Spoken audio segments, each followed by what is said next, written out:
just tell us where you're at.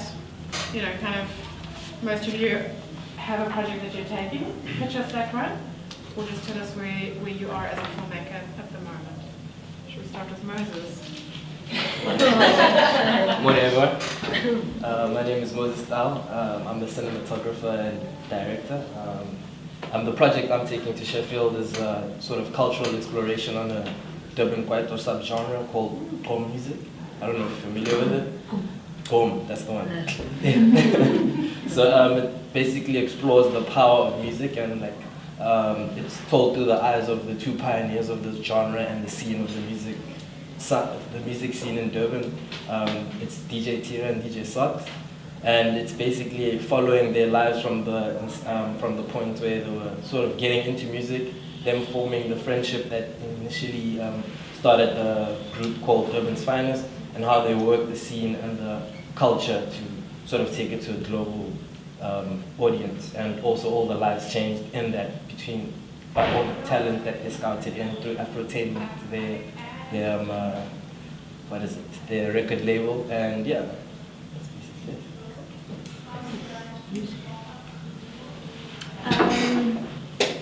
My name is Isa. I hate pitching. I came here and I just thought, you've got to just deal with this. You just okay. Start again. Now, can I just say something? I just want to say, I'm I don't think it should be like a pitch, really. Yeah. Especially for me, because I'm like, I'm like you guys. I'm not a big shot or anything as a producer or in the industry. I make films and I tell stories like you guys. So I would rather it's not so, like a pitch kind of thing, But we'll talk about that. I mean, I'll talk about my experiences about pitching, or just not pitching. It's more like explaining your passion for the story, more than just a pitch. Because a pitch is a little bit, I don't know. Yeah, it's fun. It's kind of like overrated. But that's, to keep it chill. Take some pressure. I'm making a film about land reform in this country. It's going to focus specifically on what Jay Naidu and a couple of his friends from the trade union movement are doing in the Eastern Free State. They've bought a farm, and they've given 40 hectares of 280 to their farm workers, to the people who were living there before they bought. And what they're proposing is that there is some sort of system of voluntary land reform, that farmers actually start giving up their land before it's taken from them. And obviously with government's policy on expropriation without compensation and coming to the fore now, it's become, that's added another element to the story. In development at the moment, and I'm due to go meet Jay at the farm on Sunday, so unfortunately I'll only just have a teaser ready by the time we go to Sheffield. But that's where I am. So I'm Kim. I'm not going to Sheffield, and this is a big disclaimer because the same project I've been talking about over the last few years, but because of family illness, I just haven't been able to follow it through over the last year or two. But it's basically on a farm in Franschhoek where they've also got some land kind of program for the farm workers, but also they've created 4 bands on the farm and a choir, and it's been quite amazing. And they say they don't farm wine, they farm music. And even though the farm has gone through really, really troubled times, the music has been kept alive. And it's the trumpeter for the Springbok Nude Girls, and then the choir member have been sort of working together on music projects there. So I need to pick up and follow through with that. I didn't have the confidence to go to Sheffield, but I want to keep pursuing it, and then maybe even come up with a kind of final project and see what to do. I've just got to work out the duration. My name is Khalid Shamis. I'm a filmmaker, director, documentarian, but predominantly an editor with these kind of independent long-form projects. I'm not going to Sheffield. I haven't been to Sheffield. I've been to many others, and I've had a project that I'm finishing now has been going on for like 7 years. So I've been in and out of pitching and like trying to raise money, but I'm in post now with it. But still, there's still a way to go, still trying to pitch the film in a kind of close to finished form to try and raise funds to finish. So I'll kind of, I think, talk to you about my experiences of various markets, international markets, trying to get this thing done. Maybe I'll be back next year. Okay, I think that's a story we're all familiar with. I'm Peter Goldsmith. I'm a filmmaker and I'm a lecturer in screenwriting. Made a lot of television drama, but documentary was my first love, and I find myself back there for a variety of reasons which are unimportant to go into. There was one project that started out going to Sheffield, and I'll just say a little bit about it. It's called Indecent Exposure. It's about the performance artist Stephen Cohen, and I took it to IDFA in 2015. And there I was introduced to a couple of French producers. They didn't do very much. I got selected for, or we got selected, as Stephen insists I say, for EDN, where I pitched, and Stephen then had second thoughts. He's quite a delicate and difficult person, or not so difficult, not in a horrible way, but just fragile, I think. And he had all kinds of tragedies happening in his life, like his partner dying, and his old nanny, who was also his co-performer, died. Anyway, the project is back on track, and why I mention it, because I think it's interesting, because I was getting nothing from the French women, and I phoned one of them finally, and because she hadn't responded to an email, and she was embarrassed, and she said, look, I've got too many other things now, this seems like a bit of a distant thing, and however, there is a woman you should talk to. And she introduced me to a woman who had a similar background to mine, academic politics, a French producer based in Lille, which is the town where Stephen Cohen is based. And she was very enthusiastic, and we struck up a rapport, and she's prepared to take it to festivals. She's made a lot of television documentaries, some very interesting ones, on things like the Holocaust Museum, on a girl in Madagascar being transformed by her experience of learning to play rugby, and she's supportive of it. So, and then I got some development funding from the NFEF, so that's helping.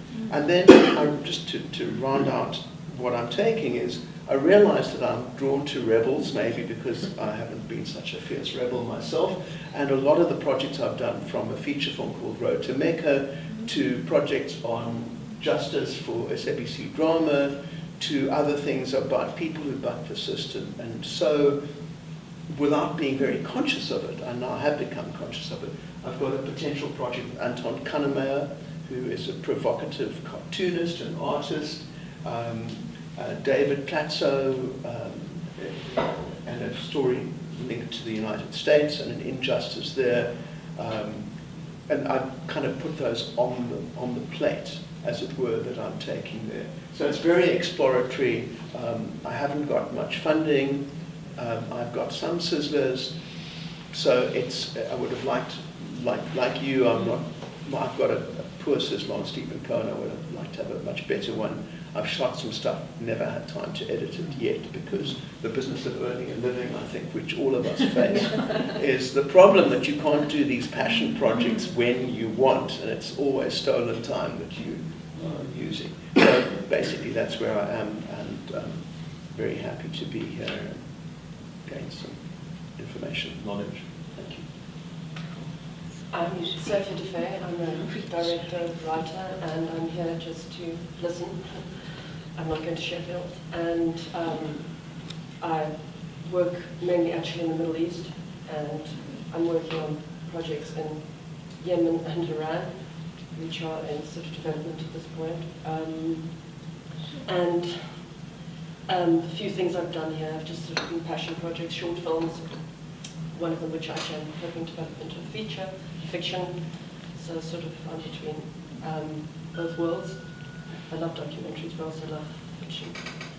And yeah, so at the moment I'm recovering from an operation, so I'm sort of just suspended in life at this point, unable to work really, and just thinking about what's next.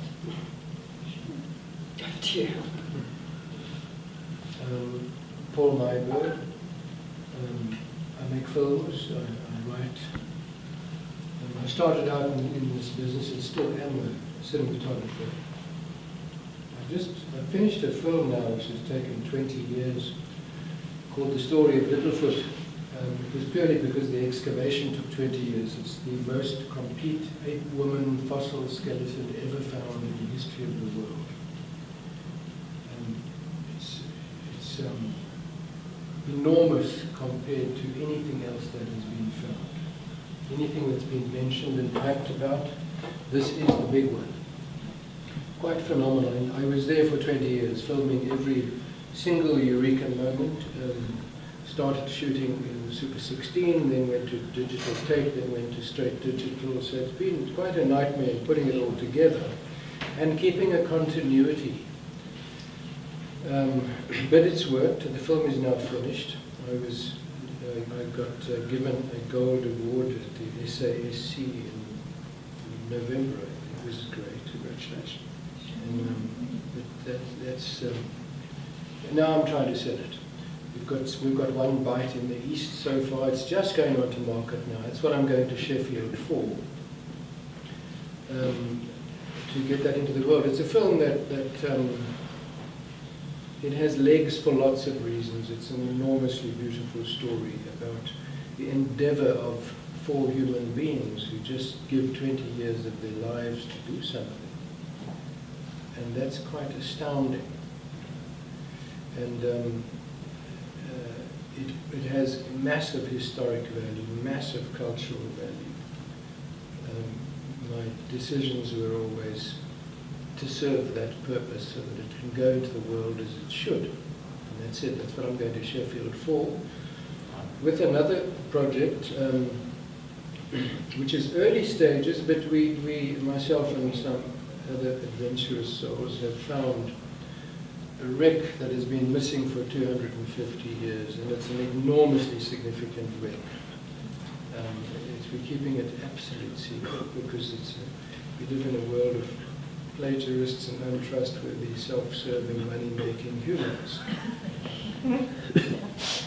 So it's a secret, but I'm going to broach it and see if I can do a co-production with somebody useful and try and get that project off the ground. That'll be the next number of years. That's about it. My name is Karen Cockett. Yesterday was my last day on the project that took the executive producers 18 years to get it. And it's just a demo, it's a 5-minute demo. But that's an animation project.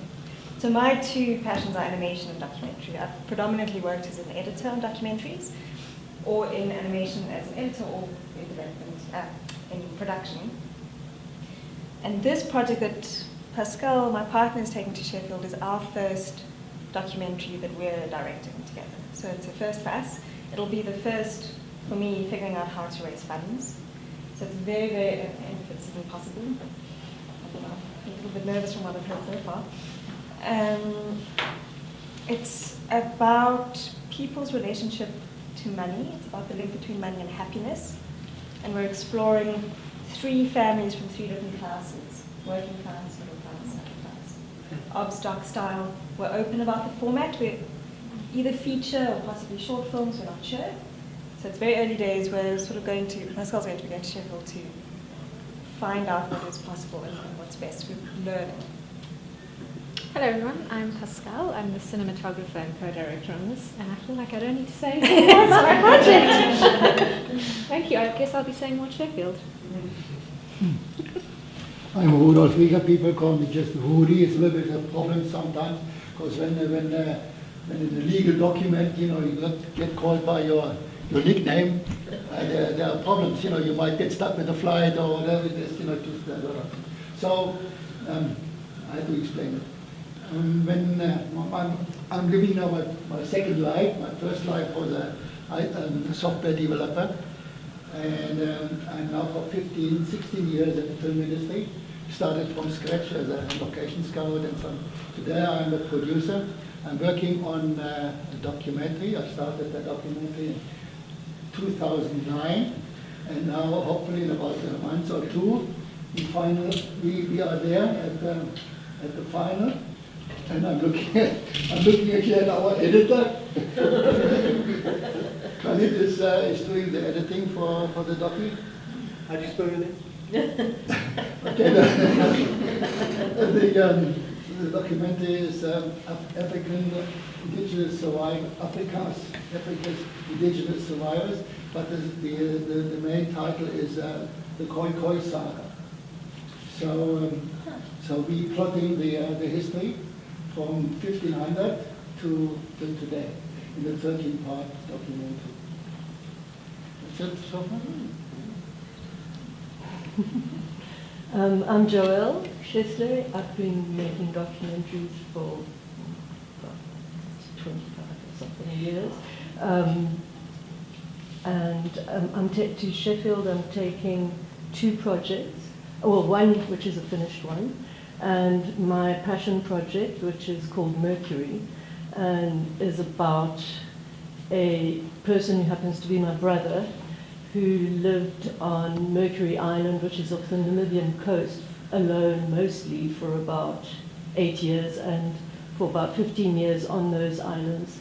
And he restored, one could say that he had to chase a whole 15,000 seals off this rock, which is a very mad rock, which Lawrence Green wrote about. It's got a big hole in the middle. It's completely jagged. It's 500 meters long and 100 meters wide. It's legend has it that one man after another went mad there. It sort of had its peak during the guano scraping years in the 19th century, when they literally raped all those islands of the guano and all the birds. It sort of started an imbalance, which then resulted in seals taking over that particular island. But it's an eco-psychological documentary, so I'd say it looks like a natural history documentary, but it's actually about the internal journey of a person who's absolutely passionate about a place, and also about repairing something that is the result of human being. He did repair it. So the island now is a flourishing, biodiverse seabird island.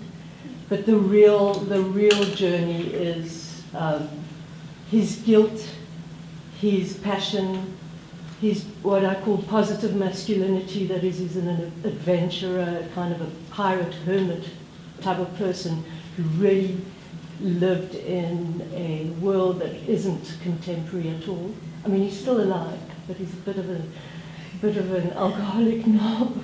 But so it's really tracing his journey, because I made a small film about him in the 90s, but it was very much imprisoned in financial non-existence of funds.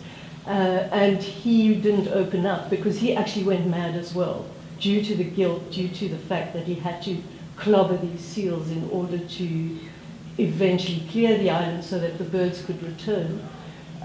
So he landed up in hospital with isolation sickness. So that's his journey. But then he returns, slays the dragon, has these dreams. So it's a very impressionistic kind of feature documentary that I'm making about one person's taking very definite decisions, which is hard to make in a politically correct kind of world.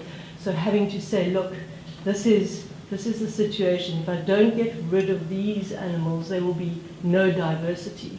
And then having to bear the guilt of that, and at the same time living the ecstasy of seeing that all these birds return. And he's a kind of a jeweler, and he's got many layers to him, so it's not a natural history film. So that's what I'm taking there. I'm in post-production. I finally managed to get to Mercury in about 3 weeks ago. It took me 4 years. It's a place where you can't really get to. and you go there with the sea fisheries and Namibian sea fisheries. There are no tourists. I mean, it's off the Skeleton Coast, just a mile off, but there's nobody there for 300 k's. Anyway, so logistically it was difficult, but I'm making the island into a character as well. So I've got all his video diaries and his diaries, his written diaries, and so putting that together. The second film I'm taking is finished. It's called Pluck, and I'm trying to maybe sell it, and it's a whimsical alternative history, socio-political history of South Africa, of the new South Africa, through the lens of Nando's advertising campaigns. And